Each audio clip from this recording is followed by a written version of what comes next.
Analog signal switch-off takes effect tonight as court awaits to hear media owners' appeal tomorrow. Emotional reunions. More Kenyans evacuated from South Sudan as mediation efforts are stepped up. Mombasa alcohol soup spoils the party for Christmas merrymakers.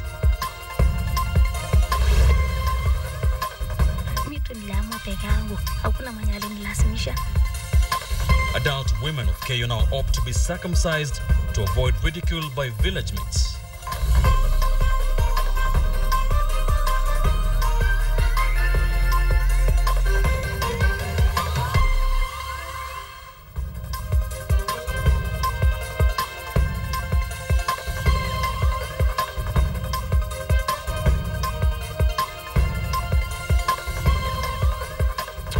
A very good Boxing Day to you and many thanks for joining us. Good evening from the Standard Group Center here in the capital, Nairobi. Thank you for joining us on KTN Prime. I'm Ben Kitili. We start with the digital TV migration on the latest. Now, in 3 hours, you may not be able to watch KTN as digital TV migration is set to take place at exactly 11:59 tonight. The switch-off will lock out about 90% of Nairobi viewers who until now have not purchased the required universal free-to-air set-top boxes. And as KTN's Betty Kialo reports, many Kenyans say they cannot afford the said set-top boxes. Months have turned to days and days to hours. And when the clock strikes midnight tonight, you may not be able to catch your favorite programs and news bulletins following the deadline set by the government to have the analog transmission signal switched off. There has been a push and pull between government and 3 media houses that own KTN, NTV and Citizen, who had filed a petition to have, among other things, the switch-off delayed until a large percentage of Nairobians acquire the needed set-top box. However, their efforts proved futile, with the High Court dismissing the case on Monday and giving a go-ahead to the digital switch. But as that push and pull goes on, residents of Nairobi and its environs who will be switched off tonight lament that it's not just a digital switch, but a switch that will see them dig deeper into their empty pockets. Kumwambia huyo mtu aende anunue hiyo kitu na ile kitu ananunua bei bado iko kari, hiyo pia inaleta baraka. Lazima nishughulikie familia kwanza ndio nihame. Jumia naona kama kuna haja tuhame saa hii. Juu hii itakuwa expensive kwa familia. I have about my relatives, I have about 100 of them. They have said we forget about the whole thing. We forget about the TVs. Then we can listen to the radio. While speaking to the residents, it was also evident that many of them were still in the dark on what is expected of them. I mean, how can I go to the shop? I buy a TV like the one I bought, 130,000. And then, at the end of the month, then I am supposed to pay for the whatever these kind of dinky toys. There are 3 ways to access the digital signal. One may buy the free-to-air set-top box, whose price ranges between 3,000 and 8,000 shillings. Viewers may also choose to buy the pay TV set-top boxes, whose price ranges from 3,000 to 5,000. However, this requires a monthly subscription fee for one to access the channels. One may also purchase the integrated television sets that have an inbuilt digital receiver. These sets range from 60,000 to 100,000 shillings. These figures are according to the Communications Commission of Kenya. We made our way to Limuru, where the switch-off for KTN analog transmitters will be done, and engineer Donald Kuchona explained what will happen come midnight. If you look at this transmitter, you see here, this is what we call as the main switch of the transmitter. So what an engineer will do is just very simple. He will just come here and hold this main switch and push it down. Even with the switch, Media Owners Association, through their lawyer Paul Mwite, will appear before a 3-judge bench tomorrow at the Court of Appeal, where they will request for a halt in the migration until the appeal is heard and determined. However, till that decision is made, viewers in Nairobi, Machakos, Kiambu, Embu, Kajiado, Thika, Kerugoya, Kitengela, Ngong, Ongata Rongai, Isinya, Athi River, Kigumo, Githunguri and Makuyu without set-top boxes will stop receiving broadcast signals through the analog transmission. Now, this transmission room here in Limuru has been home to the KTN analog signal. But come midnight tonight, that of course will change as that analog signal is switched off. Now, things will change and shift to this other building right across, owned by the Pan-African Network Group, one of the companies that has been given the contract to supply this digital signals. Now, KTN and other stations here in the country will now have to rent those signals. Betty Kialo, KTN. At midnight tonight, Nairobi will know just how prepared it is for the digital TV switch. Meanwhile, owners of the 3 leading stations, KTN, NTV and Citizen TV, now say failure to switch off their signals on Monday would have constituted an offence attracting heavy fines and possible imprisonment. Through lawyer Paul Mwite, they are accusing the state of attempting to subvert the constitution by threatening to revoke their licenses. Adelaide Changole has been following this story.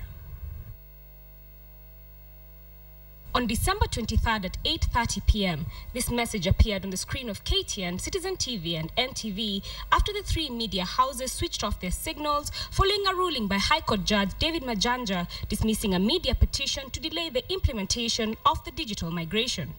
And today, media owners have come out to defend themselves against claims by the Communications Commission of Kenya that they misled the Kenyan public about the switch-off. Through their lawyer, Paul Mwite, the 3 media houses argue that the dismissal of their case meant that the injunction orders halting the migration had lapsed.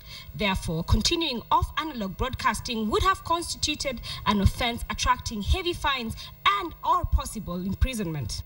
In a letter to the Director General of CCK, the media owners said they took great exception to the threats and intimidation from the Cabinet Secretary, which they say runs counter to Article 34 of the Constitution of Kenya, which protects media freedom of broadcasting. In their view, broadcasting is a constitutional right intended to be enjoyed by the people of Kenya and by those choosing to invest in broadcasting. It is not a privilege to be granted and withdrawn by the government at its whims. But even more saliently, the media owners rejected the argument that they were opposed to the migration, saying their concerns revolved around the lack of affordable universal set-top boxes, which they say would lock out more than 90% of TV viewers once the migration was effected and impact heavily on advertising revenue. They also urged the CCK to license the 3 media houses to carry their respective content and allocate them the necessary digital frequencies to air this content, arguing that it is unconstitutional to force media houses to migrate and at the same time deny them the licenses and frequencies they need, leaving them at the mercy of competitors. The media owners insist they want nothing more than respect of media freedom as enshrined in the Constitution and the implementation of the government's own policy to protect the property and investments of the citizens. In their opinion, denying local media licenses and frequencies and giving the same to Chinese investors negates this policy and is a disincentive to investments. The digital migration begins today at midnight and will affect Nairobi, Kiambu, Ngong, Ongata Rongai, Kitengela, Isinya, Kajiado, Athi River, Machakos, Thika, Makuyu, Kigumo, Kerugoya, Githunguri, and Embu. The media owners have said they will file an appeal on the ruling on the 27th of December. Adelaide Changole, KTN.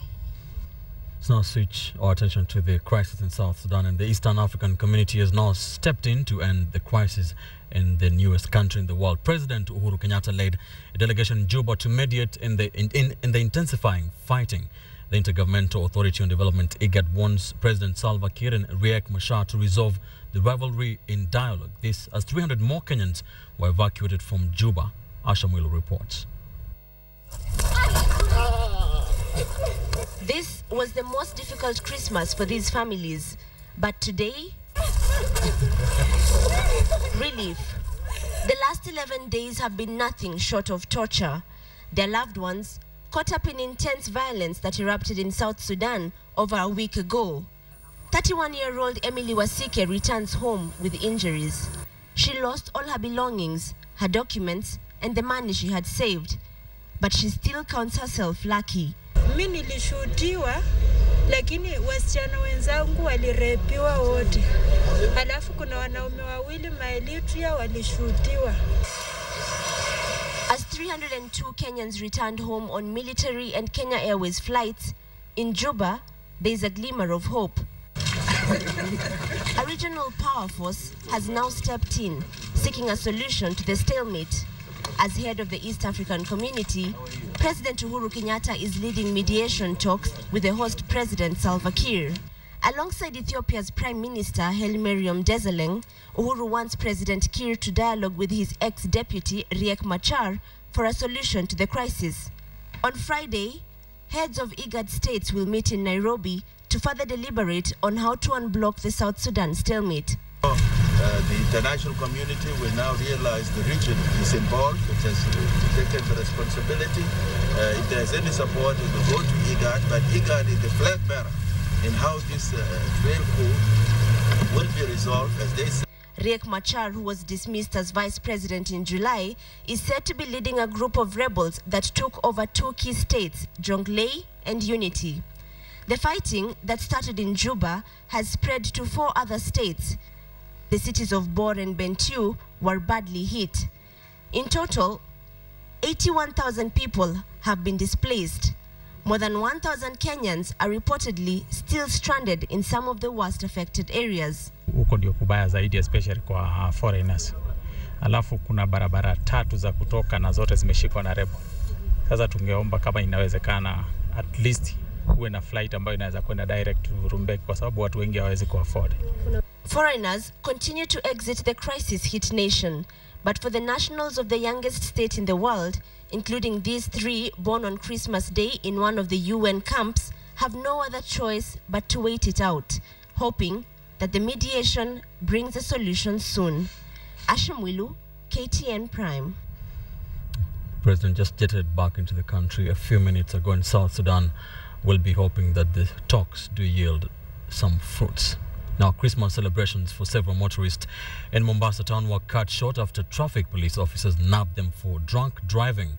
Majority of those arrested tested positive on the alcohol which was introduced in the town. Police have vowed to intensify the alcohol test in major roads in the coastal town to curb road carnage. Drunk motorists in Mombasa, where hundreds of Kenyans have flocked to celebrate Christmas, were in for a tough night. Traffic officers were on a patrol to ensure no drunk drivers were on the roads, and many could not escape the law as officers introduced the alcohol on major streets in the town. 1.11. We use the breathalyzer to measure the alcohol content in someone's body, and the recommended one is 0.35 milligrams per liter. If it's above that, then you are not supposed to drive your car. The whole idea is to ensure that our roads are safe. Drunk driving is one of the causes of road accidents, and we are here to ensure that we eliminate drunk driving. Several drivers were arrested in the night patrol, cutting short their merrymaking. Many had to spend the night behind bars. Traffic police officers said the alcohol test will be effected in all major roads and towns in the coast as a way to curb frequent road carnage. I'm sure something is being done to ensure that we have them all over the region, in Malindi, that is in Kilifi County, in Kwale County, in Taita Taveta, and as far as Tana River and Lamu counties. And even as officers were enforcing the law, those who managed to escape the officers did not escape the effects of drunk driving. The streets of Mombasa were full of accident scenes on Christmas night and even today morning. Public vehicles, personal cars, and even motorbikes. For instance, this matatu that witnesses say was speeding collided with a personal car and rolled several times on the busy street. Several people sustained minor injuries. Those who witnessed the accident say this has been the trend in Mombasa all through this festive season. Hawa jamaa yule akatoka huko akaingia hivi. Alipofika hapa yule wa matatu ametoka kule mbio. Sasa tumesikia tu hapa vitu fwa. Matatu ikaruru hapa. Si mimi ankuja hivi mimi nimemgonga na katikati. Sasa sijui nilitokea na hapo. Not far from here, another 14-seater PSV veered off the road and injured more people. Police say they will intensify patrols and alcohol protest on the roads as the festive season continues. Angel Katusi, KTN. The Big Q in association with Kenya Power. Drunk drivers still getting nabbed across the country despite several anti-alcohol campaigns on social media. And on the Big Q, we are asking you, do you think alcohol will deter Kenyans from drunk driving? Do you think alcohol will deter Kenyans from drinking and driving? Send us your yes or no response with a brief comment to the number 22155. You can also tweet us at Ben_Kitili and at KTN Kenya. We shall be sampling those results plus giving you a poll during this live newscast. Power information right at your fingertips. Dial *551# Kenya Power. Now, this year alone, there have been over 5,000 road accidents in the country. This carnage has claimed close to 3,000 lives. The causes of these accidents are as many as there are collisions. But with government paying special attention to road safety, why are the numbers still high? KTN's Edith Kimani sought to find out. It is impossible to miss the mangled wreck outside the Ntulele police station, and the officers here do not mind the attention. The sobering message below the wreck is what they want you to read. This is the latest in a long list of efforts by the officers to reduce road carnage along the Maimahio Road. The accidents have been too many, and the growing collection of write-off cars is the chilling proof. A Toyota Hilux pickup, a Prado there, and this 62 Nissan diesel bus that claimed the lives of 43 people. The road is claiming more lives by the day. Kila wakati huwa tuko kwa standby. Kwa hivyo ukiitwa kuna ajali imetokea, lazima utoke haraka uende ukashughulikie hiyo ajali. This year alone, there have been over 2,800 deaths from road accidents. Of these mortalities, 196 occurred in the last 3 weeks. That is an average 9 deaths every day in the month of December. Pedestrians are the most affected. 1,304 of them have died this year from road accidents. Passengers make up the second largest group of fatalities, with 713 of them reported dead this year. Motorcycle victims come in third, with 294 deaths reported. But with better roads, clear signage, and government's unconventional ways to curb road carnage, why are the numbers still high? This is about you yourself also. You are driving. You are the person who is driving this vehicle and causing accident.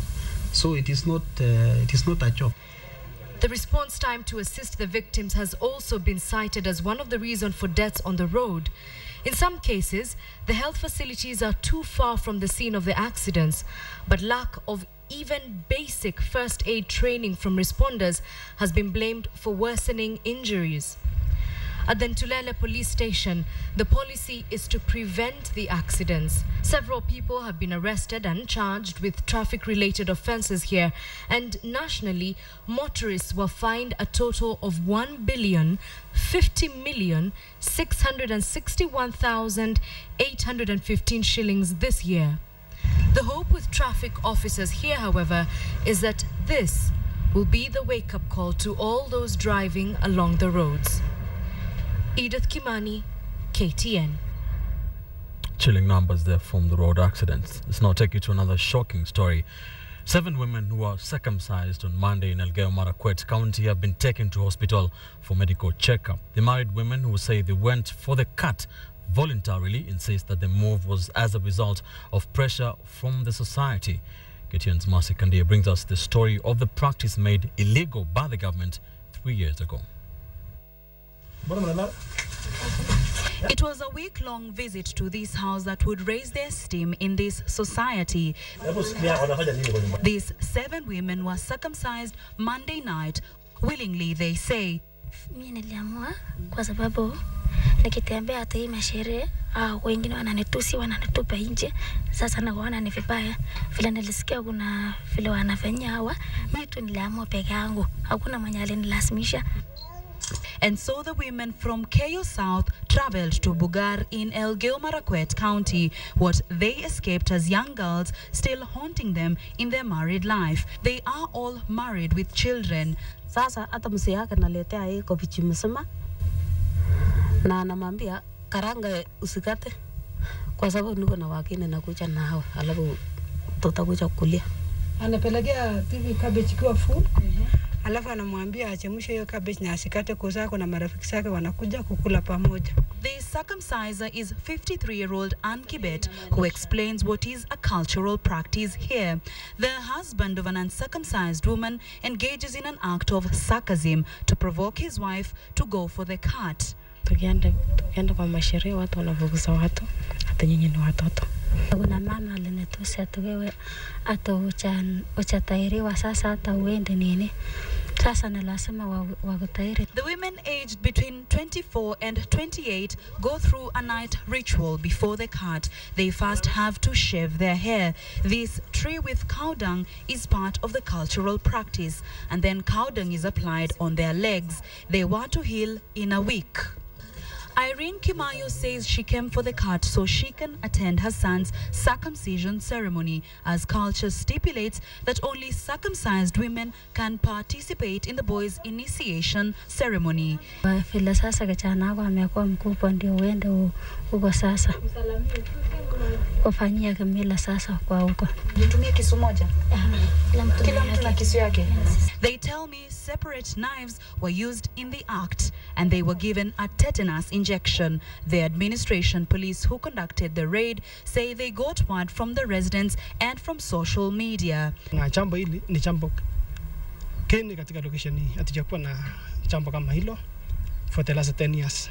These surgical gloves were thrown into a pit latrine to conceal evidence of the FGM. The law states that female genital mutilation remains a crime and those found conducting it will serve up to 7 years in prison and fines of up to 500,000 shillings, with anyone who causes death in the process being liable to life imprisonment. Tunapeleka hawa sahi hospitali na tunapeleka kotini mwenye amehusika na hili jambo, na natoa onyo kwa wananchi wale ambaye wanaona vitendo kama hii ikifanyika wasinyamaze. The women were taken to Iten District Hospital for medical care. In December 2012, over 500 girls were circumcised in Marakwet area. The ongoing fight against the outdated cultural practice now seems to move from the young girls to the women. It is clearly a community that has been empowered halfway. For the girls who were not circumcised when they were under 18, they take it upon themselves to get circumcised even when they're married. They tell me that the community cannot tolerate women who are not circumcised. Mercy Kandia, KTN, Sambaptree Village, Elgeyo Marakwet County. Well, in other news, the Council of Governors has locked horns with the Transitional Authority over recruitment of staff. And the county's Governor's Council Chairman Isaac Ruto has blasted the authority for what he calls overstepping its mandate and misreading the law over county staff recruitment. Samogina has the details. It is glitch after glitch for devolution takeoff as counties struggle to put up with structures. The recruitment of county staff is the latest flashpoint, threatening to derail devolution. The Transitional Authority, tasked to oversee a smooth takeoff of the process, has directed the freezing of recruitment of county staff, arcing county bosses. The Transitional Authority is not part of Article 6. It's a transitory body which is expected to actually quickly exit the scene. The Transitional Authority in a directive indicates the current recruitment drive of county staff in devolved units is unlawful, claiming only the Public Service Commission is mandated to effect the recruitment. The authority says that counties absorb staff seconded to them. The authority stated the recruitment exercise conducted by county public service and county assembly boards should be reversed, a move rejected by the county chiefs as preposterous. It's advisable for the Transitional Authority to consult with the county governments in a more orderly manner and should stop giving dictates or behaving as if they have such a high pedestal.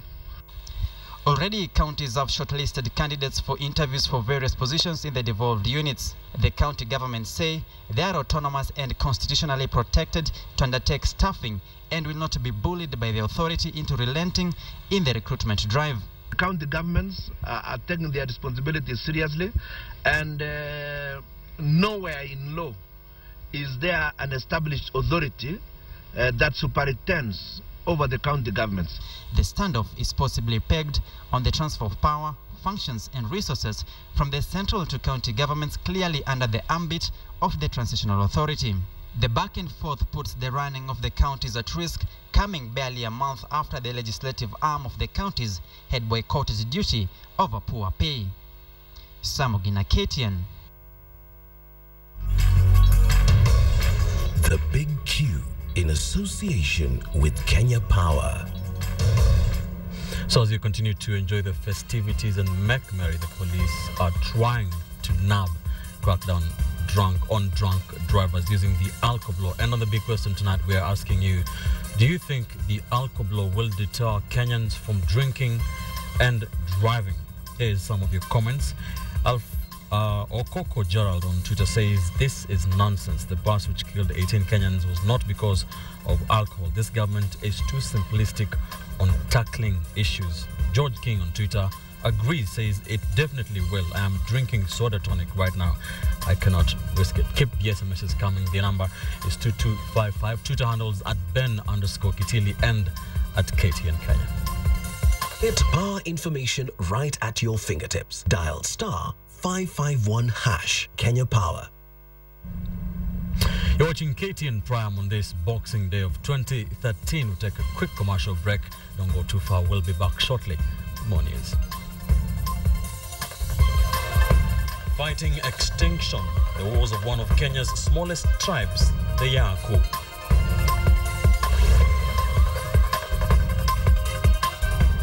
Tumefika kwa gari limeondoka. Jana ndio tunaambiwa kwamba serikali imesimamisha usafiri wa magari usiku.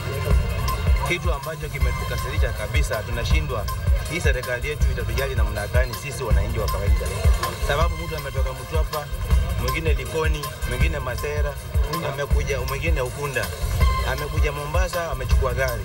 Kufika Mariagani warudishwa ambiwa uende kwa nyumba. You're watching KTN Prime.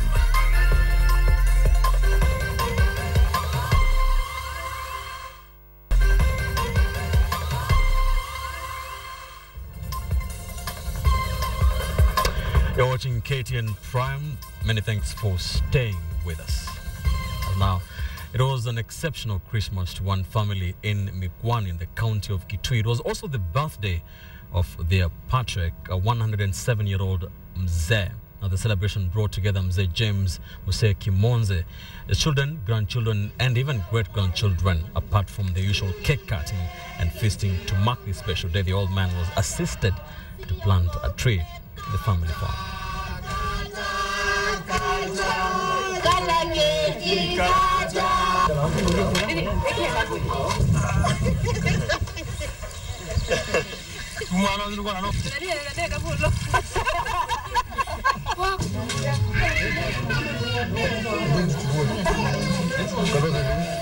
Alikuwa ameoa mabibi watatu na wote wameaga. Saa hii ako na watoto 10, wanjukuu 20.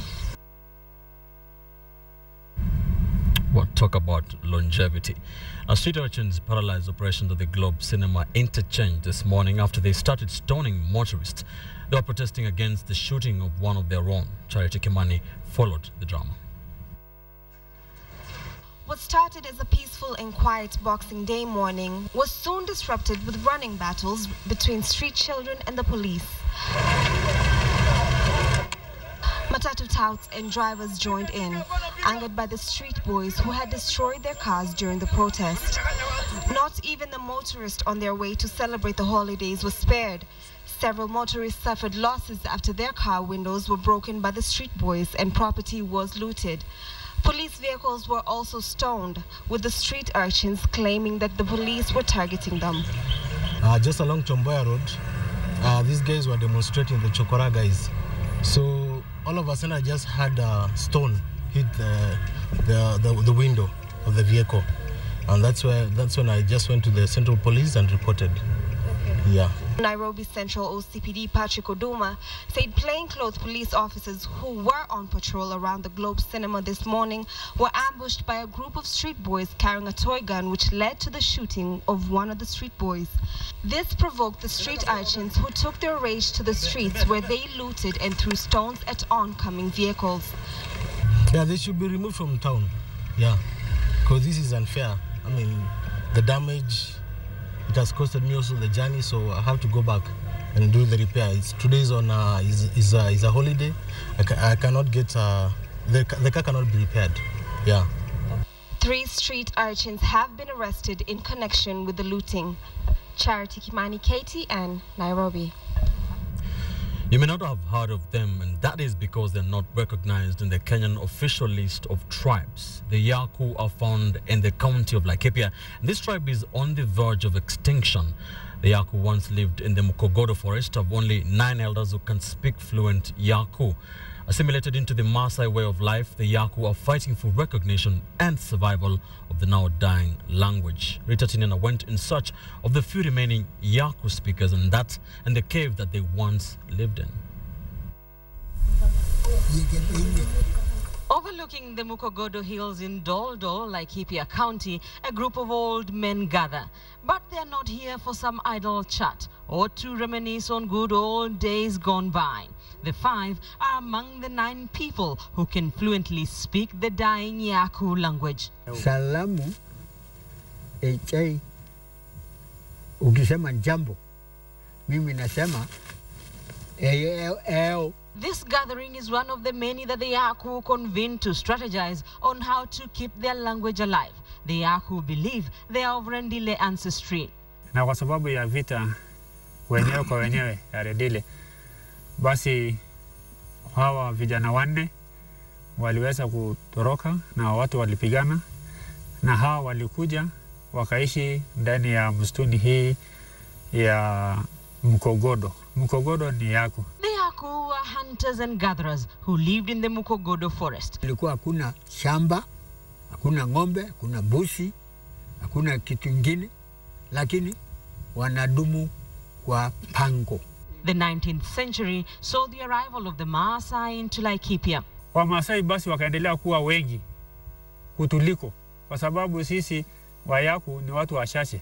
Outnumbered by the Maasai, for survival, the Yaku had to abandon their ways and were slowly assimilated into the Maasai way of life, learning the Maasai language and culture. Basi Wamasai wakatamani wasichana, wakakuja sasa kuomba wasichana. Sasa akichukua msichana, anapatia Yaku ng'ombe. Wasijana ndio walituunganisha na Wamasai. Na ndio wakati walikutana, sasa lugha ikapotelea hapo. Now, there are only 9 elders who can speak fluent Yaku and about 30 people who can understand much of the language. Mimi nasikia sana, lakini kujibu ni kujibu kidogo tu, siwezi kujibu kama wao wase.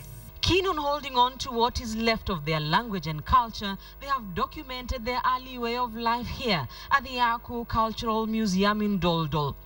From weapons that were used in hunting, storage devices for meat and honey, footwear, stools, to knives.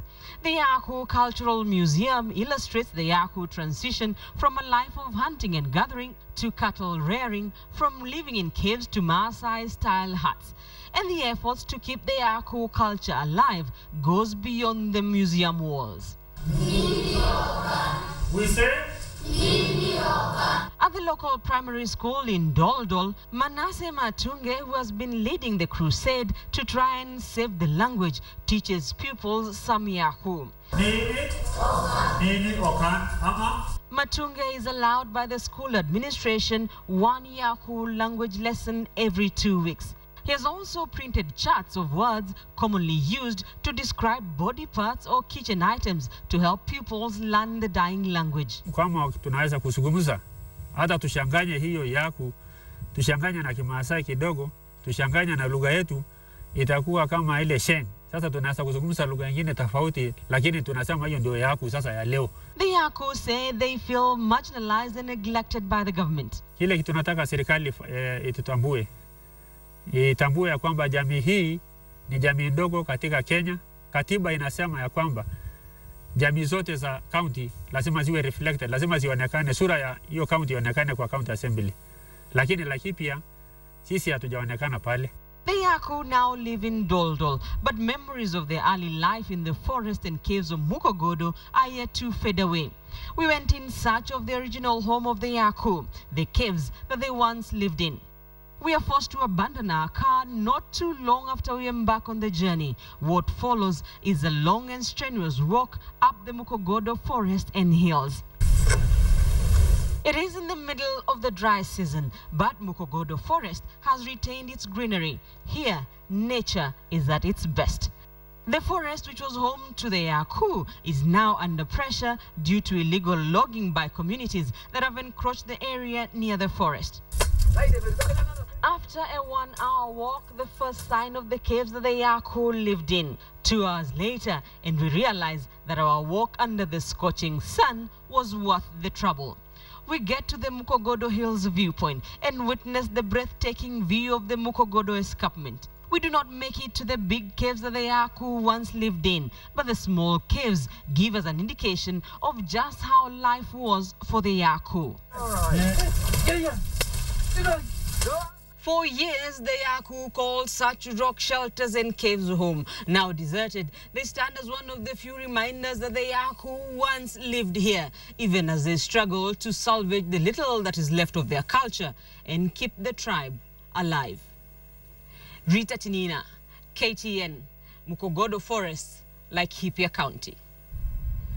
Thank you, Rita, for that rich but endangered piece of Kenyan history. And thank you for staying with us in this Boxing Day edition of KTN Prime. Still to come, we have some good news for the Kenyan tourism sector. For now, though, we'll take a quick break. We'll be back after this. Of the day, in association with KCB.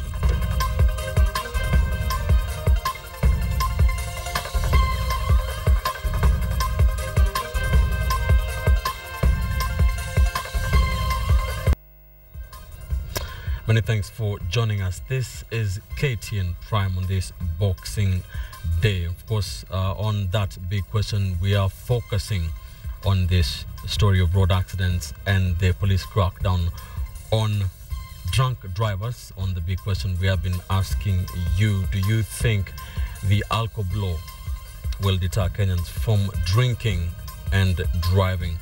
Keep sending those SMSs our way. We shall be sampling them during the course of this live newscast. If I can tell you about some of those comments that have come in the last 2 minutes. Daniel Charono says, once you pay 100k fine, then you will think twice before indulging. It works. Just agreeing with that question there. Keep sending those SMSs. The number is 22155. You can tweet us as well.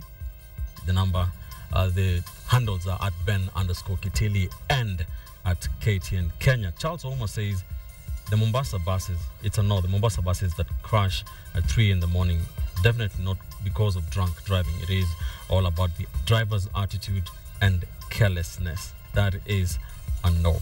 Kenneth Amolo, also on Twitter, says unroadworthy vehicles off the roads will reduce the accidents. These things are in the Traffic Act but not followed.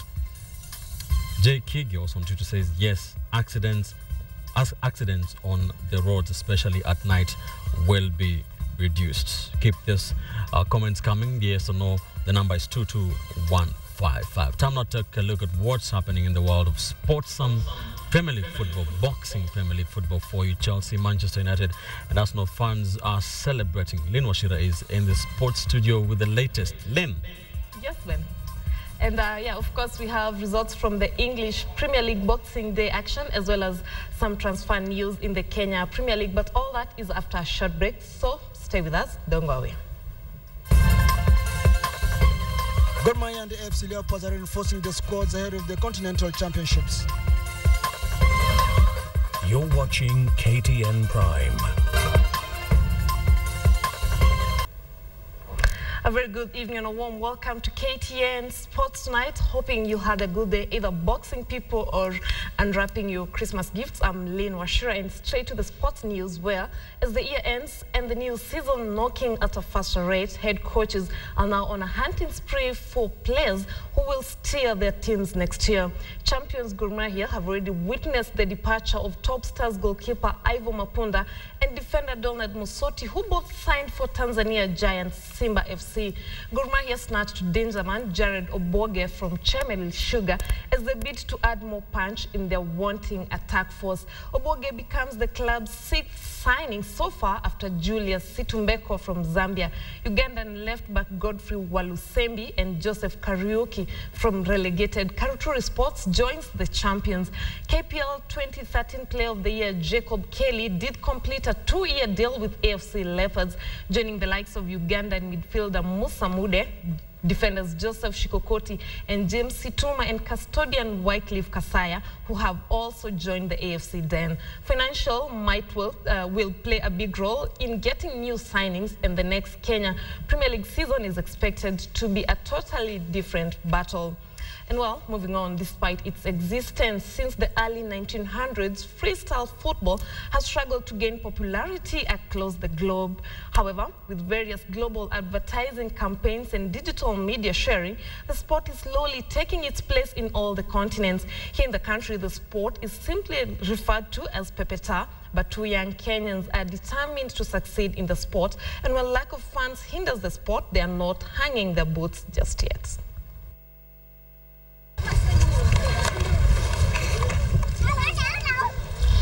Half a loaf of bread is better than none is quite the impression you get when you first come into contact with Oscar Litonde, a freestyle footballer whose failure to find a stable football club in the country has awakened his desire to succeed. Born in Kakamega slightly over 20 years ago, Litonde's love for the soccer ball developed at a tender age of 7, and before he knew it, an affair with the ball had already blossomed. Freestyle is your lifestyle. Yeah, so you have to sit down. What you need is ball and imagination. Now imagine kitu, then you put it to practice. His search for a football club landed him in Kawangware, where he played for Vapor FC and One Stone FC before opting to focus on freestyle football full-time due to the minimum pay from the team sport. He admits that he might never be as famous as the likes of Cristiano Ronaldo or Lionel Messi, but to him this is a source of livelihood that he's planning to improve to the highest level possible. Ni sport ijulikani. Unajua hata mtu akiona unafanya hivi, maybe anaona ni ujinga unafanya, but this is a sport. Imerecognizewa hadi na FIFA. So tunajaribu tuimeka hapa Kenya ikuwe big. His desire to propel his love affair with the ball has seen him endure long hours of training, and he's slowly becoming quite the star of his humble Kawangware neighborhood. Just like in any other sport, freestyle football requires a good support system, and Oscar is currently finding inspiration from Edward Mugweru, another lover of freestyle football. Unakuwa tu creativity, una create tu zako, skills zako. All you need is a ball, as in ukishinda tu na ball, skills zako kama zenyewe. Unlike in other countries where freestyle footballers are welcome to perform their antics on the streets, Litonde and Mugweru have tried their luck on the Nairobi streets, but not without resistance from the city council officials. Once on the street, it does not take long for their antics to attract a sizable crowd, with a few of them throwing in a few coins as a sign of appreciation. Our fans through the GOTV juggling street, tukiwa hapa, Wakenya wanatu appreciate. As the Kenyan freestyle duo celebrate Christmas, they hope the new year will bring good tidings, especially after they missed on an opportunity to represent Kenya in the Africa freestyle football in South Africa due to lack of funds. quite impressive if you ask me. And staying with football news, Muhoroni Youth FC finished the 2013 Kenya Premier League 10th, and the club has been on the road thanking the fans for being behind their success. And they're also looking into strengthening the squad as they target a top 8 finish next season. Fred Omulo caught up with the side and files the following report. Muhoroni Youth organized its second Thanksgiving prayer rally this year after the first one in June powered its rise into mid-table status, securing its stay in the top flight. As one way of giving back to the community or to appreciate what God has done for us, we have to support the widows. We have to organize the crusade such as this. Officials of the club also came back home to share the bounties of the game with a donation of Christmas goodies to all the widows in Muhoroni town, where it has organized several welfare projects. That was my objective, to support any youth group. Whatever it is, a dancer or is a singer, anything I'll support, because we want to show that we have talents in this Kisumu County. Muhoroni Youth finished 10th in the league with 35 points, becoming the first team to enter the league, escape relegation and transition into the mid-table level. Whatever the place and style, the Christmas spirit seems to have permeated all cultures and creeds, now manifesting itself in the most diverse forms of charity. From Kisumu County, I am Fred Omulo, and on behalf of Standard Group's Western Region Bureaus, we wish you a Merry Christmas. That's what we had for you tonight in tonight's edition of KTN Sports Today. I'm Lynn Washira. Be sure to join me tomorrow for a more comprehensive bulletin. Have a very good night, but join Ben Kitili, who is wrapping up the bulletin next.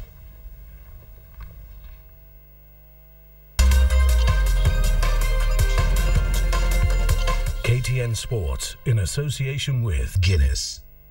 He believes a man's name finds its meaning not in what he says, but in what he does. A name that is made of more.